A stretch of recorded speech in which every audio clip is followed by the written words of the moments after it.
ကဲဒီနေ့မှာတော့ Navigora ရဲ့ Feeling is the Secret ဆိုတဲ့စာအုပ်ထဲကအဓိကကျတဲ့အချက်လေးတွေကိုအတူတူကြည့်သွားကြမယ်နော်ဒီစာအုပ်ကကိုယ်ပွားကိုကိုယ်တိုင်ပုံဖော်နိုင်တဲ့ဆိုတဲ့အတွင်းစိတ်ရဲ့အင်မတန်အစွမ်းထက်တဲ့လိုအပ်ချက်တွေကိုဖွင့်ချတာဖြစ်ပါတယ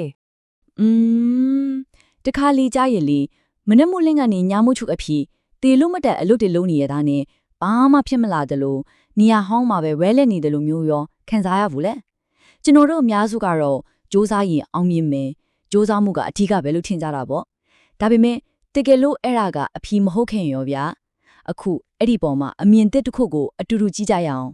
်ကဲဒီစာအုပ်ကပေးတဲ့အဖြေကတော်တော်လေးစိတ်ဝင်စားဖို့ကောင်းတယ်။သွားပါပြောလဲဆိုတော့အထူးကလိုအပ်ချက်ကကိုလိုချင်တာကိုအတင်းကျပ်အားစိုက်ထုတ်နေတာမဟုတ်ဘူးတဲ့။အဲ့ဒီအစားလိုချင်တာကိုရရှိပိုင်ဆိုင်ပြီးသွားပြီဆိုတဲ့ခံစားချက်အဲ့ဒီခံစားချက်ကမှတကယ်ရလဒ်တွေကိုယူဆောင်လာပေးနိုင်တဲ့လိုအပ်ချက်အစစ်မှန်ပါပဲတဲ့။ကဲဒီအစွမ်းထက်တဲ့ရုပ်ဝတ်ချက်ကိုတီးတီးခြားခြားနားလည်သွားအောင်လို့အပိုင်း၅ပိုင်းခွဲပြီးတော့ပြောပြသွားပါမယ်။ပထမဆုံးအနေနဲ့ခံစားချက်ကဘာလို့ရုပ်ဝတ်ချက်ဖြစ်ရတယ်လဲဆိုတာကိုကြည့်မယ်။ပြီးတော့ကျွန်တော်တို့ရဲ့အတွေးစိတ်နှစ်ခုအကြောင်းကိုပြောပြမယ်။ပြီးတော့အိတ်ဆက်ချင်းမှာဘယ်လိုစွမ်းအားရှိလဲဆိုတာရှာဖွေကြမယ်။နောက်ယုံကြည်ခြင်းအမှုပညာဆိုတာကိုဖော်ထုတ်ပြီးတော့နောက်ဆုံးမှာတော့လေ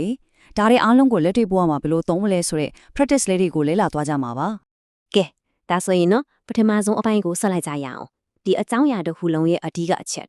ခံစားချက်ကပဲလူ့ဝတ်ချက်ဆိုတာပေါ့စာရေးသူကတော်တော်လေးစိတ်ဝင်စားစရာကောင်းတဲ့အချက်တစ်ခုကိုထောက်ပြထားတယ်။သူကဘာပြောရဲဆိုတော့ကျွန်တော်တို့မျက်စိရှေ့မှာမြင်နေရတဲ့ဒီအပြင်လောကကြီးတစ်ခုလုံးဟာလေတခြားမဟုတ်ဘူးတဲ့။ကိုယ့်ရဲ့အတွင်းစိတ်ခံစားချက်ကိုပြန်ပြီးထင်ဟပ်နေတဲ့မှန်တစ်ချက်ပါပဲတဲ့။ဆိုလိုတာကရှင်းရှင်းလေးပဲကိုယ့်ပတ်ဝန်းကျင်ကိုယ့်ရဲ့အပြင်လောကကိုပြောင်းလဲခြင်းနဲ့ဆိုရင်အတွင်းစိတ်ကိုအရင်ပြောင်းလဲရမယ်။ဒါပါပဲ။ Okay ဒါဆိုအတွင်းစိတ်ကိုဘယ်လိုပြောင်းလဲမလဲ။အဲ့ဒီမေခွန်းကိုဖြေဖို့အတွက်ကျွန်တော်တို့ရဲ့စိတ်ထဲမှာရှိတဲ့အဓိကအပိုင်းနဲ့ပိုင်းအတိစိတ်နဲ့မတိစိတ်အဲ့ဒီနှစ်ခုအကြောင်းကိုအရင်ဆုံးသေသေးချာချာနားလည်ဖို့လိုရဲ့ဒီမှာတကယ်စိတ်ဝင်စားဖို့ကောင်းတဲ့နိုင်ရှင်မှုလေးတစ်ခုရှိတယ်။စာရေးသူကအတိစိတ်ကိုမျိုးစေ့ချပေးတဲ့ဥယျာဉ်မှုတစ်ယောက်နဲ့နိုင်ထားတယ်။သူကရွေးချယ်တယ်စဉ်းစားတယ်စိတ်ကူးပုံဖော်တယ်။မတိစိတ်ကတော့အဲ့ဒီမျိုးစီကိုလက်ခံလိုက်တဲ့မြေကြီးလိုပဲ။သူကစောတကမတက်ဘူးကောင်းလားဆိုလားမစဉ်းစားဘူး။သူ့ချီရောက်လာတဲ့မျိုးစီကိုလက်ခံပြီးလက်တွေ့ဘွားတဲ့ကိုမွေးဖွားပေးလိုက်တာပဲဆိုတော့အတိစိတ်ကရွေးချယ်တယ်မတိစိတ်ကဖန်တီးပေးတယ်ကဲအဲ့ဒီစိတ်နှစ်ခုကိုဆက်သွယ်ပေးတယ်တခုတည်းသောတရားအဲ့ဒါကဘာကိမဲ့ခြင်းလ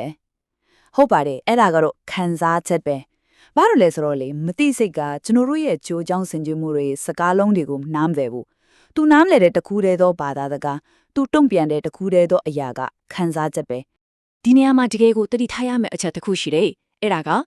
မတိစိတ်ဟာကျွန်တော်တို့တကယ်လို့ခံစားရတဲ့အရာကိုပဲအမှန်တရားအဖြစ်လက်ခံလိုက်တာအရေးကြီးတာကအဲ့ဒီခံစားချက်ကကောင်းလားဆိုလားဆိုတာကိုသူကလုံးဝမခွဲခြားတတ်ဘူးဆိုတော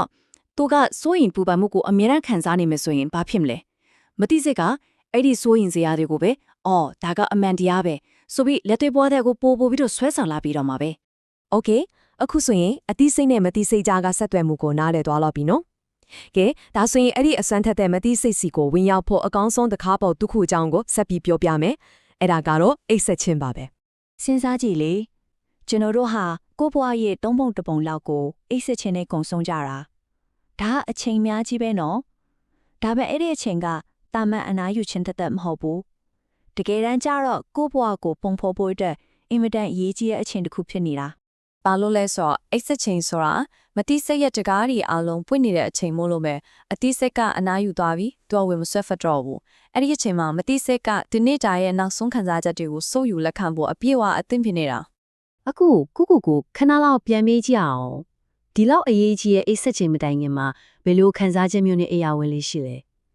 ဒီနေ့တာလုံးကစိတ်ငြိစရာတွေကိုပြန်တွေးပြီးတော့လာ